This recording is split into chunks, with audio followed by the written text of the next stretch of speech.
Attention, true patriots! This broadcast is a mandatory retrospective from our dear leader's Patriot Truth Commission. Before our current era of greatness, before the dear leader descended down his gold-painted escalator, there was a period of his unappreciated genius. 2. The greatest man who ever lived ever began from humble million-dollar loans from his father. Thought. After he transformed the real estate industry into his marketing juggernaut, our glorious leader began expanding his totally verified genius in other directions, like bankrupting casinos. This also was a time marked by ventures such as Dear Leader Steaks, where he succeeded in providing dozens of Americans quality beef at exclusive prices.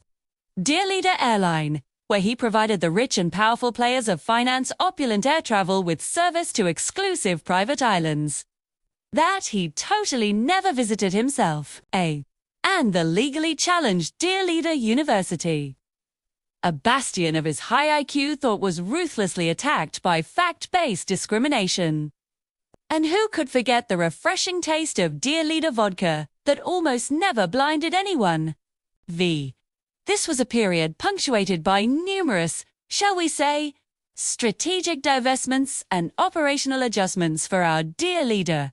Clear then that a new, more effective platform was required to elevate the dear leader's brand from terrestrial ambition to celestial mandate. It was then that the visionary producer, Mark Bootlicker, identified a unique vessel for the future. Operation America's Boss was conceived not merely as entertainment, but as a decade-long exercise in public conditioning. Its objective was to forge an unshakable cultural archetype in the minds of the populace. The infallible leader. The one true boss.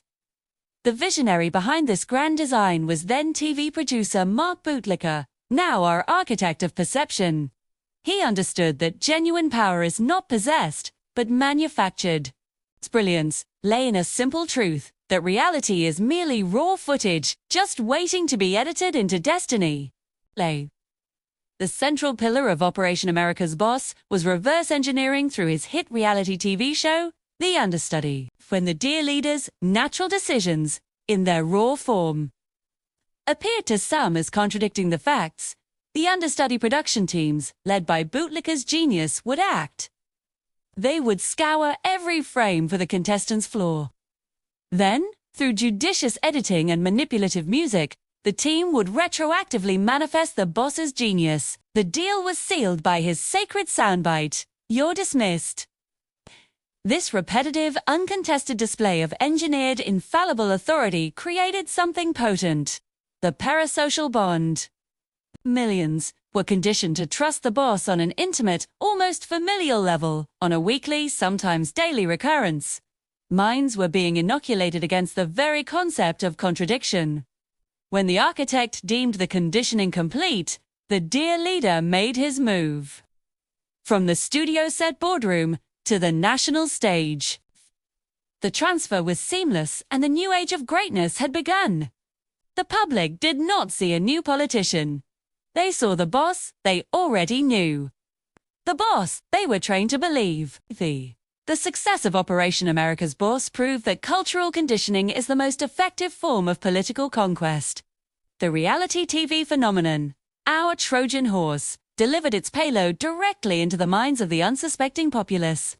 And the nation, conditioned for a decade, was ready to be led by the greatest president ever. Thank you for your mandatory viewing of this vital historical record, which is totally the truth. Now get back to work.